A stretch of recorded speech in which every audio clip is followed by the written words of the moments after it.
اهلا بيكم في مطبخ السعادة. النهاردة هنعمل القرنبيط، ودي المقادير. اول حاجة عندنا قرنبيطة متوسطة، هنبتدي نقطعها، نطلع الورد بتاعها، هنبتدي نقطعها وبعدين نطلع وردة وردة لوحديها. عندنا مية مغلية هنحط فيها معلقة كمون،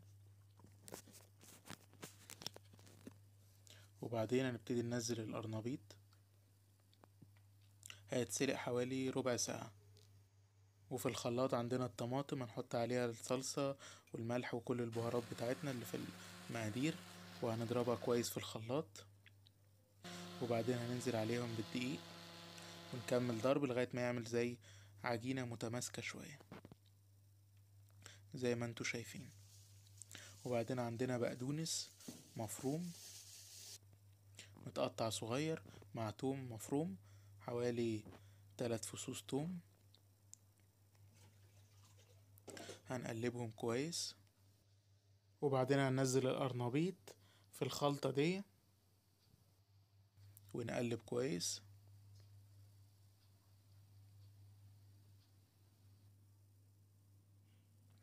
وبعدين عندنا بقسماط رشنا عليه كمون وملح وشطة وفلفل، هنقلبه كويس. وبعدين وفي زيت غزير يكون سخن كويس هننزل بالقرنبيط واحدة واحدة، هياخد حوالي 5 6 دقايق على النار بس في الزيت. هنقليه على كل جنب كويس لغاية ما ياخد اللون الذهبي بتاعنا الجميل، ونحط الكمية كلها.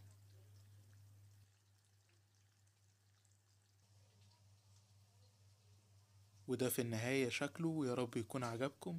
ومزيد من الفيديوهات على مطبخ السعادة. لو عجبكم الفيديو ما تنسوناش في لايك واشتراك في القناة، وبمزيد من الأكلات الجميلة والشهية على مطبخ السعادة.